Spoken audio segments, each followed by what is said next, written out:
Semaine encore très mouvementée sur les marchés. Comme le relatait un confrère investisseur, les tarifs douaniers sont la nouvelle tendance du moment.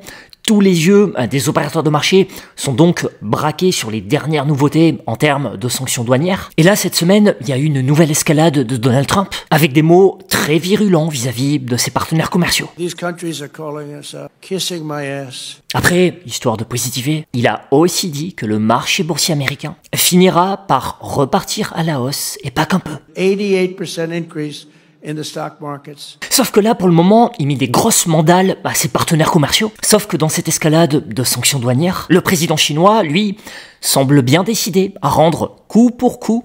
C'est pour ça que vous voyez ce mème circuler sur les réseaux sociaux avec des grosses mandales entre Trump et Xi Jinping. Bref, tout ça, ça crée de la nervosité, ce qui pourrait encore peser sur le marché. Il y a même le secteur pharmaceutique, pourtant réputé plus défensif, qui mercredi a chuté lourdement suite aux menaces de Donald Trump. Nous allons annoncer très prochainement une taxe douanière importante sur les produits pharmaceutiques. Ça, c'est ce qu'a déclaré le président américain cette semaine lors d'un événement organisé au Comité national républicain du Congrès. Donc autant vous dire que la pharma européenne n'a pas vraiment apprécié. À commencer par notre champion français Sanofi, qui fut une des plus fortes baisses du CAC 40 et de l'Eurostock 50 sur la séance de mercredi. Alors j'anticipe la question. Moi de base, sachez que c'est un peu comme un réflexe pavlovien. Il y a certaines actions, lorsqu'elles baissent fortement suite à un événement extérieur, j'ai tendance à ouvrir une première petite position peu de temps après. J'ai ce même réflexe pavlovien avec une action PEA comme BNP Paribas. Une action PEA, gros dividende,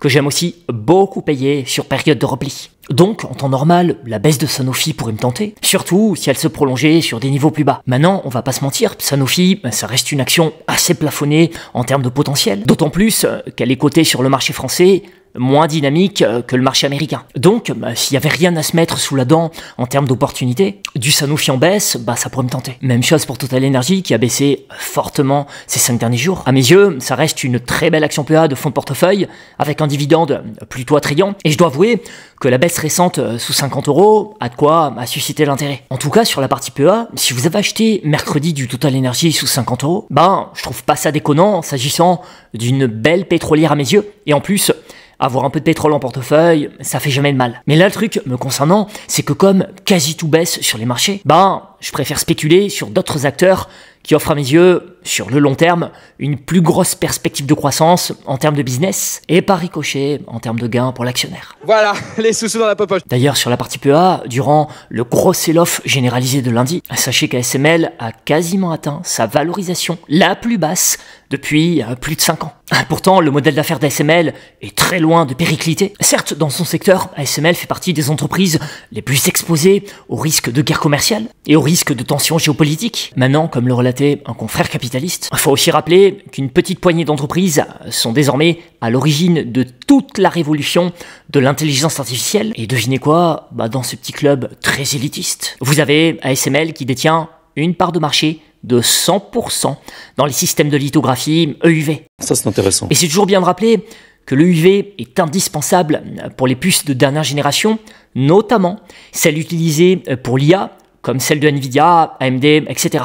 Plus les transistors sont petits, plus on peut en mettre dans une puce, ce qui améliore puissance de calcul et efficacité énergétique. Ce qui tombe rudement bien, puisque c'est les problématiques du moment. Et à l'heure actuelle, même si je suis pas ingénieur informaticien, J'aime les ordinateurs. sauf erreur de ma part, seule la lithographie EUV permet d'atteindre ces niveaux d'intégration. Donc en gros, lundi, vous avez eu un pur player de l'IA qui se nomme ASML et qui a quasiment atteint sa valorisation la plus basse depuis plus de 5 ans. Or, c'est une entreprise à l'origine de toutes les révolutions liées à l'IA. Selon des informations compilées par Bloomberg Intelligence, Nvidia détient 92% de parts de marché des puces IA. SK Hynix, acteur coté moins connu, détient 80% de parts de marché de la mémoire HBM3E. Pour info, la mémoire HBM3E, c'est de la mémoire utilisée dans les puces IA ultra puissantes, justement comme dans les GPU de Nvidia. Toujours selon Bloomberg Intelligence, TSMC détient 95% de la fonderie de puces avancées, et ASML, comme évoqué, c'est 100% des machines EUV. Donc, ASML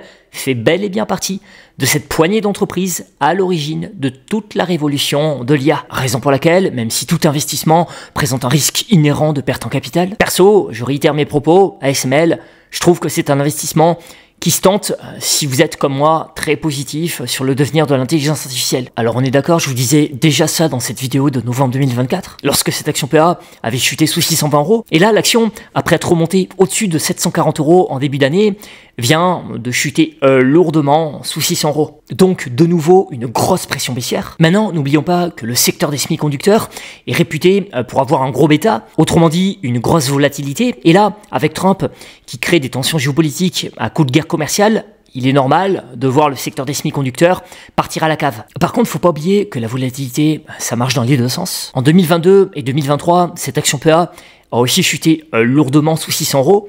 Et en juillet 2024, cette même action cotait plus de 1000 €. D'ailleurs, j'avais fait une vidéo spécialement dédiée afin de vous relater la vente de mon reliquat de position afin d'encaisser le reste de ma plus-value. Voilà, les sous-sous dans la popoche. Tout ça pour dire qu'à 1000 €, perso, c'est pas un niveau qui suscitait mon avidité acheteuse, mais plus un niveau qui m'invitait à être prudent à la vue de la grosse poussée. Mais là, sous 700 € et encore plus sous 600 €, je retrouve un intérêt spéculatif sur cette action PA au mot avéré. Et c'est le même constat que j'ai pour les autres acteurs du secteur tech et de l'IA. Donc TSMC, autre gros acteur fortement impacté par la période actuelle, pour moi, c'est un autre gros poids lourd de l'industrie des semi-conducteurs qu'il est pertinent d'intégrer dans un portefeuille en cette période de forte pression baissière si on souhaite jouer le monde de demain. Et toujours dans cette idée de jouer le monde de demain, selon le CEO d'NVIDIA, comme à l'avenir, chaque centre de données sera limité en puissance faute d'énergie disponible, il est plus que probable que les États-Unis décident de développer encore plus leur puissance énergétique.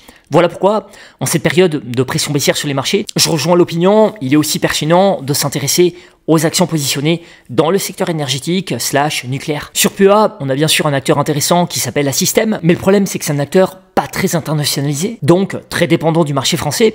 Voilà pourquoi j'aurais tendance ces temps-ci à m'intéresser plutôt à des acteurs américains ou à des acteurs fortement internationalisés comme Schneider Electric. Bref, des acteurs internationalisés exposés au marché américain qui peuvent contribuer de près ou de loin à la réponse de la gestion énergétique dans les data centers et compagnie. Au passage, j'en profite pour faire une rapide annonce. Si vous souhaitez vous monter en compétence sur l'analyse financière et la gestion de portefeuille, afin de mieux investir votre argent et maximiser in fine vos chances de prospérité sur le marché des actions, en devenant riche, sachez que la formation Hibou réouvre ses portes jusqu'à lundi. Une formation très qualitative que j'ai personnellement testée et suivie assidûment. Donc, comme j'en ai fait un partenaire, chaque année, j'ai en plus un code promo pour les personnes de ma communauté qui souhaiteraient rejoindre la formation pour se monter en compétences.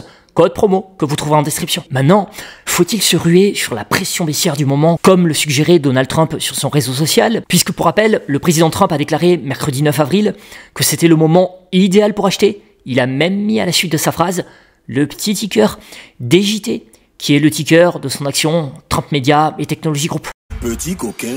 Alors, de prime abord, il a eu raison de dire ça, puisque, comme par hasard, peu de temps après, le marché américain a suivi son call acheteur en rebondissant, à commencer par son action qui a pris plus de 20% sur la journée. Après, histoire de réagir à sa phrase, me concernant, je serai un peu plus précautionneux en étalant mes achats, car comme évoqué dans cette vidéo, je pense qu'on n'en a pas fini avec la pression baissière. Par contre, comme absolument personne n'est capable de prévoir jusqu'où la baisse ira, je commence déjà à entrer doucement mais sûrement quelques dossiers en portefeuille. D'ailleurs, Tesla, que j'ai entré récemment en portefeuille suite à la grosse baisse, a aussi bien profité hier, tout comme l'action de Donald Trump. Autant l'action de Trump, ça m'intéresse pas à niveau fondamental, autant l'action Tesla, ça fait partie de mes actions de prédilection pour jouer le monde de demain à base d'intelligence artificielle. D'ailleurs, en parlant d'IA, est-ce que vous saviez qu'une Tesla avait une meilleure intelligence artificielle que n'importe quel avion militaire? En d'autres termes, si la bulle technologique ne vous éclate pas en pleine poire, et que l'IA continue donc de porter les marchés financiers ces prochaines années, autant vous dire que Tesla devrait fortement en profiter.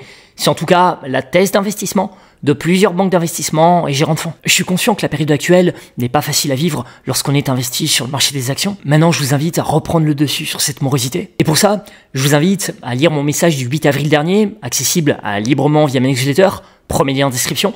Dans ce message, je vous partage la réflexion d'un confrère investisseur américain, confrère qui a notamment un gros patrimoine financier exposé à la tech. Il intervient aussi sur plusieurs médias financiers américains et il a partagé une longue réflexion que je trouve particulièrement lucide. Il parle de ce qu'on vit actuellement sur les marchés avec une clarté que je partage totalement. Bref, du coup, je vous ai fait la traduction intégrale en français. C'est un message que je vous invite à lire. Un message important pour s'enrichir aussi bien l'esprit que le portefeuille. Info pertinente à relever, toujours pour réagir à cette phrase de Donald Trump. Le S&P 500 a chuté de 12,1% au cours des 4 derniers jours de bourse, soit la 12e plus forte baisse sur 4 jours depuis 1950. Et si on regarde ce tableau partagé par un confrère récemment, que s'est-il passé dans le passé après les plus fortes baisses sur 4 jours? Les actions ont connu une hausse substantielle au cours des 1, 3 et 5 années suivantes à chaque fois. Ça, c'est intéressant. Bien sûr, les performances passées ne présagent pas des performances futures, mais en tout cas, comme investir, c'est se baser aussi sur l'histoire, c'est une info pertinente à partager. Donc moi, le plan, il est très simple. À mes risques, je vais suivre, entre guillemets, le conseil de Trump, et profiter de la période de pression baissière actuelle pour entrer petit à petit en portefeuille avec mon excès d'épargne, des dossiers que j'estime à fort potentiel. N'hésitez pas vous aussi à partager votre opinion là-dessus. Merci encore pour votre suivi et belle fin de semaine à tous. I'm rich.